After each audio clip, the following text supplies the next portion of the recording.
யாரையும் காப்பியடிக்காமல் நடித்த காந்திமதி. சிறுவயதில் இருந்தே நடிப்பு மற்றும் தெருக்கூத்து மீது காந்திமதிக்கு அதிக ஈடுபாடு இருந்தது. மானாமதுரையில் நடக்கும் கோயில் திருவிழாவில் மேடை நாடகங்களை பார்த்து அதில் நடித்தவர்களைப் போலவே மற்றவர்களிடம் நடித்து அசத்துவார். ராஜபார், ஸ்ரீபாட், கள்ளப்பாட் உள்பட ஒரு நாடகத்தில் பங்கேற்ற கேரக்டர்களாகவே மாறி ஒரு வசனத்தை கூட விடாமல் பேசுவார். பிறகு நடிகர் SV சகஸ்வநாமத்தின் நாடக குழுவில் இணைந்து நடித்தார். ஜோசப் தலியத் இயக்கிய இரவும் பகலும் என்ற படம் ஹீரோ ஜெய்சங்கருக்கும் காந்திமதிக்கும் முதல் படமாக அமைந்தது. எம்ஜிஆர், சிவாஜி கணேசன் நடித்த கருப்பு, வெள்ளை மற்றும் கலர் படங்களில் தொடர்ந்து நடித்தார். எம்ஜிஆருக்கு அம்மா, சிவாஜி கணேசனுக்கு அம்மாவாக நடித்தது காந்திமதியின் வாழ்க்கையில் பெரிய திருப்புமுனையாக அமைந்தது. பாரதிராஜா இயக்கிய 16 வயதினிலே என்ற படத்தில் சப்பானி கமல்ஹாசன், மயிலு ஸ்ரீதேவி, பரட்டையன் ரஜினிகாந்த், டாக்டர் சத்யஜித் போன்றோர் எப்படி ரசிகர்களின் மனதில் பதிந்தார்களோ அதுபோல் குருவம்மா காந்திமதியின் கேரக்டரும் ஆழமாக பதிந்தது. மயிலின் அம்மா குருவம்மாவாக நடித்தார். பாரதிராஜா இயக்கிய கிழக்கே போகும் ரயில் என்ற படத்தில் கவுண்டமணிக்கு ஜோடியாக நடித்த காந்திமதி கே. பாக்யராஜ் இயக்குனராக அறிமுகமான சுவரில்லாத சித்திரங்கள்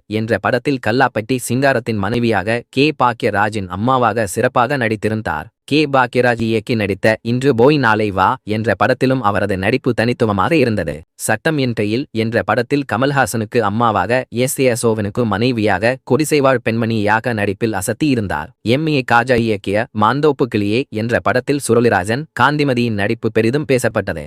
மணிவண்ணன் இயக்கிய சின்னதம்பி பெரியதம்பி என்ற படத்தில் பிரபு சத்யராஜின் அம்மாவாக அட்டகாசமான நடிப்பை வெளிப்படுத்தினார். அக்கா என்று கரகாட்டக்காரன் என்ற படத்தில் சண்முகசுந்தரம் பேசும் வசனம் ரசிகர்களிடம் பிரபலமானது.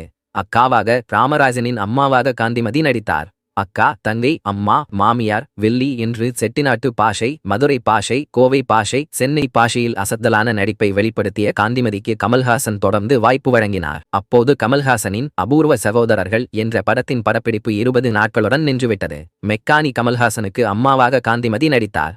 பிறகு மனோரமா நடித்தார். உங்க அம்மாவோட காலை தொட்டு கும்பிடணும் டோய் என்ற பாடல் படத்தின் 75வது நாளில் இருந்து இடைவேளை வரும்போது திரையிடப்பட்டது.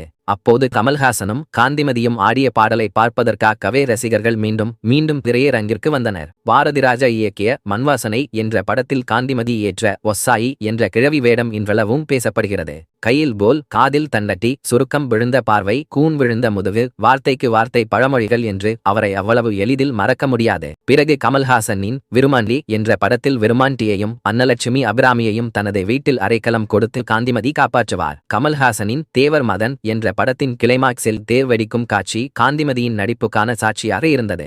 யாருடைய சாயலும் இல்லாமல் நடித்த காந்திமதி கடந்த 2011ஆம் ஆண்டு செப்டம்பர் மாதம் 9ஆம் தேதி மரணம் அடைந்தார்.